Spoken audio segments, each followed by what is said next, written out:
Hablar de Argentina es hablar de uno de los países más conocidos de América Latina. Sin embargo, este video es algo diferente a lo usual debido a que se trata de una cápsula del tiempo. Y es que hace 4 años, en el 2021, como trabajo final de una materia de sociología llamada Pensamiento Latinoamericano, hice una serie de podcasts sobre la historia de Argentina. Esta serie de 3 episodios servía como una guía sociohistórica para entender el tan trágico y conocido proceso de reorganización nacional, mejor conocida como la dictadura de Videla, de la cual ya tenemos un video en el canal que les recomiendo encarecidamente ir a ver. Así nos aventurábamos a conocer un poco de la historia, la política, la economía y la cultura argentina desde finales del siglo XIX hasta el trágico año de 1976. Ahora se preguntarán por qué dichos podcasts nunca se aparecieron por el canal sino hasta ahora 2025. Y la respuesta es bastante simple: por el copyright. Ya que a modo de pausas activas entre cada podcast yo ponía canciones temáticas que hablaban de alguna manera sobre la dictadura de Argentina, por lo que ustedes comprenderán qué le pasaría al canal si subía 3 canciones completas en 3 videos seguidos. Sin embargo, decidí traerlos por 2 motivos. El primero es que siento que la investigación y reconstrucción sociohistórica que hice es bastante profunda, rigurosa e interesante como para que se quedara en el olvido. Pero también, como segundo motivo, es porque espero hablar sobre la situación actual de Argentina en el especial de 500 subs, por lo que esto sirve para contextualizarles un poco y para que vean que no soy simplemente un emamerte que habla de Argentina aun cuando nunca he salido de mi querido platanal, por lo que haré unas ligeras modificaciones tanto para Patreon como para YouTube, interviniendo la música y colocando datos curiosos o análisis sobre las canciones seleccionadas, pero sin afectar el formato podcast, por lo que aquí no van a encontrar visuales llamativas y lúdicas, sino simplemente a Alex Everett de hace 4 años, hablando semi-casualmente, concretamente aquella que se encontraba entre el video de Harley Quinn Breaking Glass y el video de Parasite sobre la masculinidad. Sin más, les recuerdo que este video contiene spoilers de la historia de Argentina, así como también espero que disfruten esta especie de precuela / spin-off del canal, que nos da un poco de contexto y sobre todo, tiempo para realizar tranquilamente el especial de Full Metal Alchemist. Hola y bienvenidos a nuestro podcast Argentina, Casa de Dictaduras, dirigido por David Rincón, Duván Ospina y Juan Camilo Moreno, creado como parte del trabajo final de Pensamiento Sociológico Latinoamericano de la Universidad Nacional de Colombia. Este podcast busca ser un complemento muy útil a la hora no solo de entender a la quizás más icónica dictadura de Argentina, el proceso de reorganización nacional, o para los amigos la dictadura de Videla, que sucede entre 1976 y 1983, sino que también lo vemos como una forma de aprender un poquito más de la cultura y de la historia de Argentina. Este podcast, por ende, no se centrará en la dictadura de Videla per se, sino en sus antecedentes, aquello que hizo posible la realización del golpe de estado por parte de los militares. Aunque con esto no queremos caer en una versión algo reduccionista, que es la que se ha implantado en la memoria colectiva, de que la dictadura es un resultado directo del Plan Cóndor y por ende de la Guerra Fría. Puesto que creemos que encerrarnos en esta visión y darle vía libre a explayarnos en la dictadura no es solo una visión reduccionista del conflicto, sino que también es arrebatarle agencia a la nación, agencia que se traduce en praxis y resistencia para un bando y culpa mezclada con responsabilidad para el otro. El hecho de creer que de un día para otro Estados Unidos quiso poner una dictadura en la Argentina y que por ende una dictadura se montó en ese territorio de inmediato, es pensar que Argentina o que ningún país latinoamericano no tiene ni capacidad de actuar por sí mismo, ni soberanía sobre su propio territorio, ni un trasfondo histórico que dote de sentido a las acciones que la nación ha consumado. Por eso tenemos que indagar en los factores sociales, en los factores culturales, políticos e incluso hasta económicos de la historia moderna de Argentina. Lo ideal pues sería poder ir incluso más atrás, pero por los límites de la investigación no podemos. Esto para entender de una manera más interrelacional al conflicto producido por Videla. ¿Con esto decimos que tenemos que ir hasta la anterior dictadura, la de Onganía de 1966? No, hay que ir más atrás. ¿Será acaso el golpe de estado de 1955? No, sigue siendo más atrás. Bueno, entonces, ¿será el golpe de estado del 43? No, nos toca ir aún más lejos, aunque no lo crean. Y sí, ¿estarán comenzando a ver un patrón? Bueno, pues es algo que vamos a discutir a lo largo de todos los podcasts. Por lo pronto, tenemos que remitirnos hasta 1920, o bueno, 1916 si somos quisquillosos, ya que desde ahí podemos identificar los primeros brotes de la raíz del mayor problema de Argentina, lo que no quiere decir que no fuera un problema que se fuera construyendo desde mucho más atrás de 1916. Para este podcast queremos enfocarnos en el surgimiento de las dos fuerzas más antagónicas que condicionaron y configuraron la historia moderna de Argentina. Por un lado, tenemos a una especie de protofascismo que lentamente evolucionó y encontró un hermoso hogar en el ferviente nacionalismo argentino. Por el otro, tenemos a las distintas fuerzas subversivas, una extraña mezcla de todos los tintes y sabores. Incluso llegó a albergar nacionalistas en algunas instancias, pero cuya hegemonía y dirección siempre estuvo a cargo de los peronistas y los socialistas o comunistas. Y bueno, aquí hay que parar un momento porque yo sé que pues muchos se van a preguntar qué es el peronismo, que quién es Perón, y a la vez pues también entiendo que para muchos Perón sea solo un nombre, una figura difícil de asociar, de pronto con Allende, quién sabe, pero pues resulta que Perón es nada más y nada menos que el caudillo el caudillo populista más importante de Argentina. Y pues al referirnos nosotros como populista, a Perón como populista, no queremos utilizar el término despectivo que tiene el populismo actualmente, que es un término que se ha tergiversado a lo largo de la historia. Como veremos más adelante, quizá más que la figura de Perón es el peronismo, el movimiento que se creó en base o con base a su figura, el que realmente tiene un peso muy importante para la historia de Argentina y para su praxis contrahegemónica. No obstante, es muy necesario que indaguemos en las acciones y en los pensamientos de Perón para entender no solo la importancia, sino las contradicciones del propio peronismo. Y van a ver que todo este podcast está lleno de contradicciones en la historia argentina, que son sumamente curiosas. Y entonces vamos a ver que tenemos al fascismo nacionalista, a Perón y al peronismo. Esta sí que es una fórmula ganadora, no como esa tal María Fernanda Cabal. Y por supuesto, cada uno de de estas distintas fuerzas o de estos distintos eslabones, pues los iremos explorando en diferentes capítulos para poder abarcar mejor el proceso y para que tampoco les quede a ustedes tanta información de golpe. Entonces, dicho esto, ya podemos continuar. Espero que lo disfruten. Nos ubicamos en los gloriosos años 20.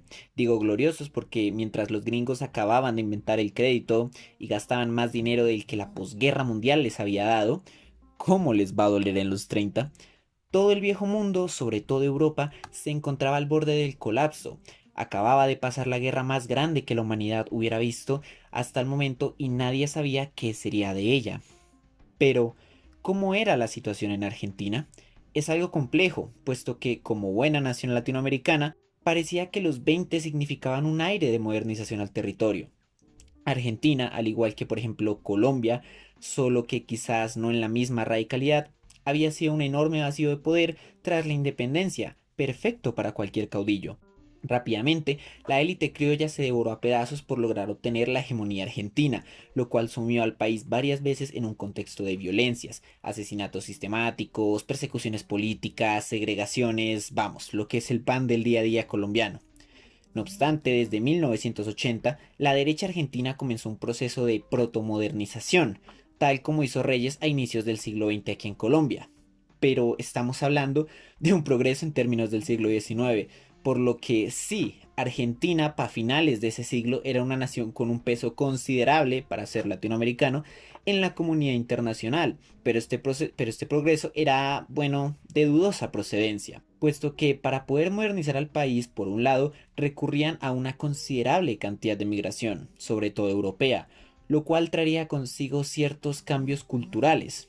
Pero, lo más importante, es que se tuvieron que realizar acciones como la conquista del desierto, un genocidio en donde el ejército argentino se prestó para eliminar a a las comunidades nativas de la Patagonia, por lo que ya saben, si alguien quiere venderles el progreso, corran lo más rápido posible.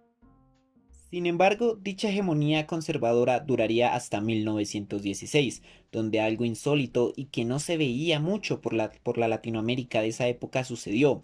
Un partido político pensado para la clase media emergente ganó las elecciones, los radicales, que son como el Partido Verde de aquí, solo que ellos sí hicieron cosas cuando estuvieron en el poder, pero pues bueno. Esto se puede deber a que la economía argentina se vio duramente golpeada por la Primera Guerra Mundial, ya que Argentina dependía más que nada de las exportaciones agrícolas y cárnicas. Sí, es lo feo de estar bajo un modelo agroexportador como medio continente en esa época, y es algo que Argentina parece que no va a poder superar a lo largo de su historia. Pero volviendo con esta, la cosa pareció no mejorar, pues con la posguerra la crisis aumentó, haciendo que el inconformismo llegara a niveles tan altos que estallaron en olas de violencia. Los radicales, no obstante, tenían un objetivo: consolidar una democracia liberal estable como Diosito manda. Esto porque durante buena parte de la historia de Argentina, la inestabilidad política y el conflicto fueron primordiales, pero también porque tras la Primera Guerra el ideal de la democracia burguesa parecía haber fallado. Tras la posguerra, cual caja de Pandora abierta, dos fantasmas se encaminaron por todo el mundo. Dos discursos antidemocráticos llegaban a todos los sectores del mundo donde hubiera inconformismo: el socialismo y el fascismo, y Argentina no fue la excepción.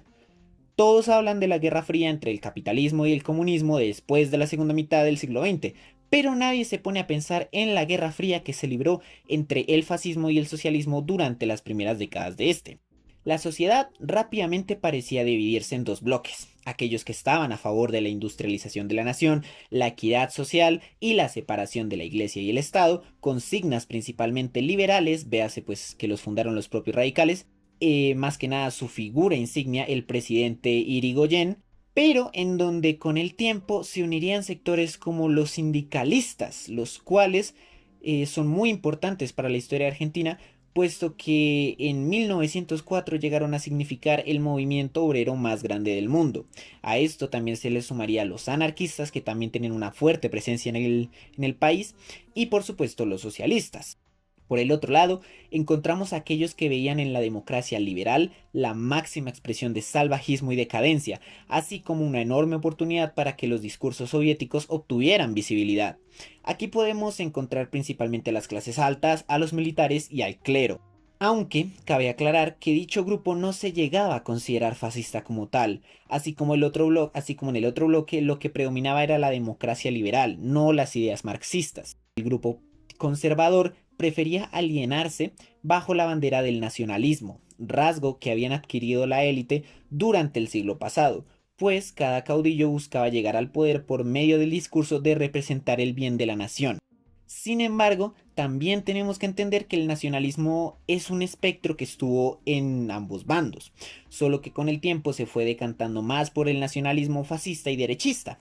Es aquí cuando ustedes se preguntan si es posible un nacionalismo de izquierda, pero a nosotros no nos corresponde responder eso. No obstante, aunque la mayoría de los nacionalistas se negaban a llamarse fascistas debido a que consideraban que eso era adoptar una doctrina europea y por ende imperialista, y pues a nadie se le ocurrió decirles que la nación también es un concepto europeo, muchas veces admiraban y aprobaban el régimen de Mussolini y creían que tanto el fascismo italiano como el nacionalismo argentino eran parte de una misma familia, un movimiento de derecha global que los unía como hermanos. Eso y pues la enorme migración de italianos a Argentina durante las primeras décadas del siglo XX. En un principio, esta especie de guerra fría no pasaba de tertulias, generalmente entre intelectuales o artistas, en donde se discutía si era mejor el fascismo, el socialismo o por supuesto la democracia burguesa. Pero poco a poco, a medida que también se intensificaban las protestas, los círculos derechistas comenzaban a calentar el conflicto, porque pues ya sabemos que le llaman Guerra Fría, pero había un montón de conflictos calientes por todos lados. Y un ejemplo de esto es la famosa Semana Trágica, la cual constó de un incidente en 1918, mediante la cual una huelga sindical del sector de la metalurgia escaló hasta desembocar en un incidente con 700 muertos y cerca de 4.000 heridos. Tras el incidente, varios grupos de familias pertenecientes a las clases altas comenzaron a articular grupos clandestinos armados para defender, entre comillas, su propiedad privada y el orden de la patria. Sí, efectivamente, desde 1918, Argentina ya contaba con su propia organización paramilitar que recibía entrenamiento y financiamiento del propio ejército para su operación. Es increíble cómo Argentina nos gana hasta en crear grupos paramilitares, que pues es la bandera insignia de Colombia. Pero bueno, otro ejemplo de esto también lo encontramos en la alianza entre el neofascismo, si podemos llamarlo así, argentino, y la Iglesia Católica, quien veía en las libertades liberales una amenaza, pero aún más peligroso veía a los socialistas, al punto en el que surge la Unión Popular Argentina, un grupo armado de curas que velaban por el exterminio del socialismo en el suelo argentino. La praxis que ejecutaba la izquierda, no obstante, era algo diferente, no tan marcada por ese carácter violento y clandestino y articulado de los nacionalistas, sino más enfocado a procesos de formación política y cultural. Sí, la izquierda prefería hacer procesos educativos, los cuales serían importantísimos porque permitirían que, pese a estar en un régimen fascista y a tener que sufrir múltiples dictaduras a lo largo del siglo XX, la sociedad argentina a lo largo de este va a ser una totalmente subversiva y combativa. Aunque vale la pena mencionar que pese a que la derecha fue más belicista y paraca, también tenía su componente de formación política e ideológica, pues junto con la iglesia y distintas editoriales creaban y difundían discursos de formación católica en donde a su vez se fomentaban los valores fascistas, si es que el fascismo tiene valores. Los paracos, a su vez, parecieron calmarse una vez llegaba el nuevo presidente en 1922, Alvear, que si bien también pertenecía a los radicales, este copiaba más a los intereses del ejército y de la oligarquía, como buen partidario del Partido Verde. Este periodo fue uno de preparación ideológica, en donde tanto subversivos como nacionalistas perfeccionaban sus discursos y se ganaban a la gente. No obstante, el miedo volvía otra vez a los sectores tradicionales debido a que todo apuntaba a que en las elecciones de 1928 Irigoyen volvería a ganar, lo cual permitió que los discursos antidemocráticos del fascismo, que hasta ahora era una pequeña comunidad en el vasto espectro de la derecha argentina, tuviese relevancia.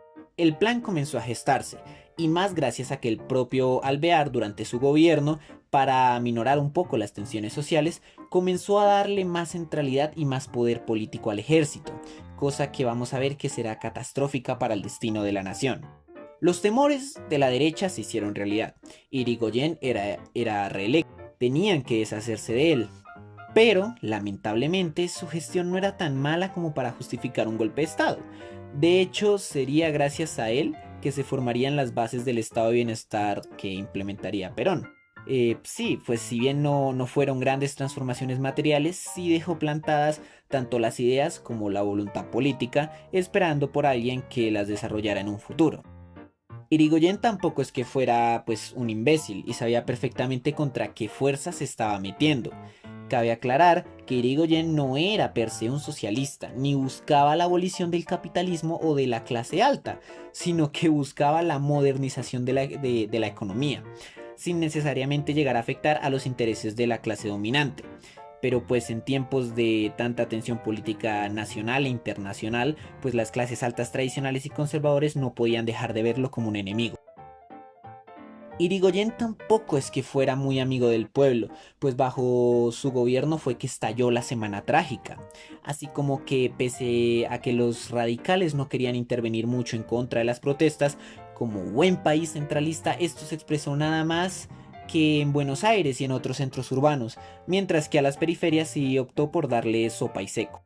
Y de hecho, como un gesto de reconciliación, Irigoyen promete luchar a favor de la nacionalización del petróleo, que se encontraba cada vez más en manos estadounidenses. Con esto buscaba apelar a ese sentimiento general infundado en la Argentina, tanto en las élites como en las masas. Sin embargo, lo inevitable llegó. Una de las mayores crisis de todo el capitalismo, la crisis de los 30, sacude al mundo entero, y la economía argentina sufre un enorme problema, pues con todas las economías cerradas nadie es capaz de comprarles, llevando al país a la catástrofe de una crisis inmanejable. Esta fue la excusa perfecta para que la derecha diera su golpe de estado, el primero de muchos, como vamos a ver más adelante, y el que marcará una tendencia en donde este mecanismo, más que ser un caso de último recurso, pasaría a ser la herramienta primigenia e icónica de las clases altas y de los militares. Y en 1930, tras estar 14 años en el poder, acaba el periodo de los radicales. Para poder descansar un poco y dejar que ustedes retroalimenten todo lo que les acabamos de contar, vamos a hacer una pequeña pausa. Así que disfrútenlo.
Y volvemos de nuevo, esta vez con la restauración conservadora. Nos ubicamos en 1930, tras la caída de Irigoyen a manos de los militares.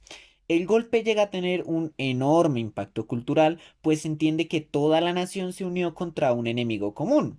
Los nacionalistas celebran porque al poder llega alguien que va muy acorde con sus ideas fascistas, el general Uriburu.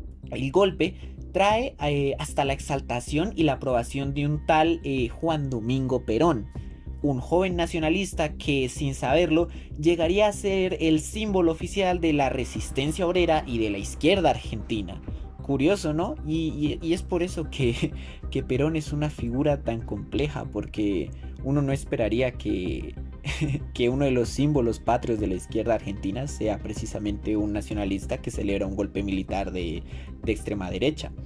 Es una de las hermosas contradicciones que nos brinda este país.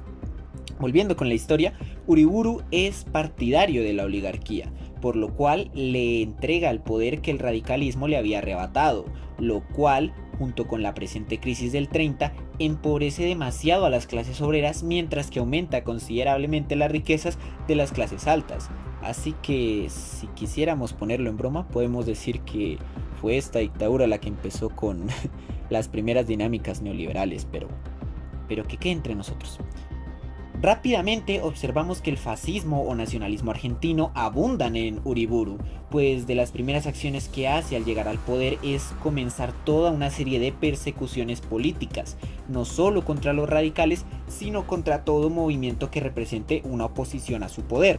A su vez, el nuevo dictador quería implementar reformas constitucionales que hicieran a Argentina un estado final y oficialmente fascista, para lo cual acudió a dos métodos, muy al estilo gramscianos, cabe decir, la coerción armada por un lado y toda una campaña de propaganda cultural por el otro. Cabe destacar que ambos mecanismos estaban fuertemente inspirados en el fascismo italiano de Mussolini. Para empezar, Uriburu crea, adivinen, exacto, otro grupo paramilitar que a su vez hace de partido político oficial del régimen, llamado la Legión Cívica, aunque como apodo tienen los camisas negras argentinos, en honor pues al régimen de Mussolini. Estos grupos contribuyeron a establecer medidas de control y limpieza social, tales como los asesinatos sistemáticos o las riñas callejeras, en donde cualquier sujeto de oposición acababa herido o asesinado sin más en las calles, y esto permitía pues que el régimen no tomara ninguna responsabilidad al respecto. Aquí surgiría una de las más características prácticas de las dictaduras argentinas, el negacionismo de las prácticas de crímenes de lesa humanidad, así como la elección de la tortura como un mecanismo central a la hora de tratar con los presos políticos. Fue incluso aquí donde se crearon formas de tortura que se volvieron icónicas en tiempos de Videla, como lo puede llegar a ser la picana eléctrica. Es su tarea buscar qué es la picana eléctrica, pero digamos que llega a tener como el mismo impacto simbólico o el mismo peso simbólico que la corbata colombiana. Y en paralelo, se iría construyendo toda una cultura, en donde la violencia a favor del régimen es el mecanismo de acción política cívica por excelencia, puesto que cada que una pandilla asesinaba a un liberal, a un sindicalista o a un socialista, el régimen no hacía nada más que exaltarlo y condecorarlo. Es más, la matanza de la oposición pasaría a lo largo de este régimen fascista, que es la restauración conservadora, a ser un mecanismo de expresión o de interacción social y de seguridad ontológica, si queremos ponerlo en términos de Giddens, más que una necesidad política de orden. Y esto llegó al punto en el que, como parte de los rituales de las celebraciones patrias o de las celebraciones del fascismo, se llegaban a realizar masacres o asesinatos contra los líderes de la oposición. Cosa que podríamos discutir si se ha llegado a dar en Colombia, pero incluso para los estándares del conflicto armado en Colombia parecen muy altos. Y a su vez, toda campaña propagandística del fascismo estuvo no solo regulada y aprobada por Mussolini, sino que hasta financiada. Verán, para Italia, Argentina representaba la posición ideal para expandir el fascismo por el continente, ya que por un lado, gran parte de la población migrante era italiana, y por el otro, Argentina representaba una de las mayores potencias de América, y Argentina ha estado marcado por un fuerte carácter antiestadounidense, lo cual pues le permitía a Italia obtener pues la otra potencia del cono sur del continente. Mussolini, por ende, comenzó con una campaña de exportar al fascismo, como si este fuera una mera mercancía cultural. Y de esta manera, medios de comunicación como la radio o periódicos como La Razón y Caras y Caretas fueron financiados por este régimen. Había incluso libros y cómics que hacían las de propaganda fascista. Y en ese sentido, tampoco debe sorprendernos que tanto Mussolini como sus mayores adeptos argentinos, es decir, empresarios, el clero y los militares, apoyaran y financiaran a los grupos militares, paramilitares ya existentes o que estos crearan unos nuevos, como ya hemos visto con el caso, por ejemplo, de la Iglesia. Y con esta internacional fascista, Uriburu buscaba a su vez establecer un estado fascista y autoritario, pero también muy ligado a lo tradicional, es decir, y a lo colonial, es decir, a la oligarquía y a la iglesia. Una de las enormes diferencias que tuvo este nacionalismo argentino con el fascismo italiano, de Mussolini. Pues el fascismo italiano no parecía ser muy amigable o no parecía ir muy acorde a los intereses de la Iglesia Católica. Sin embargo, el nacionalismo argentino sí que supo coordinarse con la iglesia, cosa que establecería una relación muy duradera, pues en esta unión entre fascismo y religión se veía la fórmula perfecta para salvarnos de los problemas ocasionados por la modernidad y el capitalismo, en especial tras el estallido de la Guerra Civil Española y de la Segunda Guerra Mundial, que parecían presagiar el apocalipsis y el fin del mundo. Y de esta manera la misma prensa católica, además de pues la prensa burguesa y la prensa de derecha, como por ejemplo El Pueblo o El Crisol, servían también como un aparato ideológico del fascismo. Y ustedes se preguntarán por qué la iglesia busca favorecer al fascismo. Pues a cambio de este soporte cultural, el fascismo prometía a la iglesia darle un papel cada vez más central, no solo en la política, sino también en la educación, puesto que, por ejemplo, la primera universidad privada de Argentina solo se fundaría hasta 1955 y se le daría a los jesuitas. Así entendemos también por qué Argentina termina siendo uno de los grandes centros de resistencia, no solo del continente, sino a nivel mundial. ¡Que viva la universidad pública! ¡Que viva! Así pues, la misión del fascismo no era solo la aniquilación de la oposición política en pos del orden, sino que también se trataba de todo un proceso de dessecularización de la sociedad argentina. No obstante, el régimen de Uriburu tuvo que confrontar el contraataque de los radicales, quienes intentaron darle un golpe de estado que fracasó. Como castigo, una buena parte de los implicados fueron o detenidos o incluso deportados al régimen de Mussolini, a hacerle un poco de compañía a Gramsci. Y además, como parte del castigo, el dictador también les impidió a los radicales inscribir a su candidato, que era Alvear, para las elecciones de 1932. Por ende, los sectores opositores tuvieron que recurrir al general Justo, un candidato que terminó significando el punto medio entre Uriburu y la dictadura y Alvear con los radicales. Como era de esperarse, Justo gana las elecciones y comienza a implementar medidas keynesianas para afrontar la crisis de los 30, pues ya que el mundo no quería negociar con Argentina, esta tenía que crear su propio mercado interno y, por qué no, industrializarse. Y resulta muy curioso que un militar implemente algo tan progresista como el Estado keynesiano, pero es lo mismo que vamos diciendo. Las contradicciones de Argentina son a la par de interesantes, a la par de paradójicas. Esto se vio en parte favorable pues para las clases propietarias, puesto que como ahora el foco estaba en ellos, obtenían un poder mayor de negociación, llegando al punto en el que varios ganaderos llegaban a tener beneficios fiscales sumamente ilegales que les permitían acumular más ganancias. Y pues al parecer es una tradición del continente que los ganaderos siempre estén involucrados en asuntos de corrupción o de violencia, ¿no?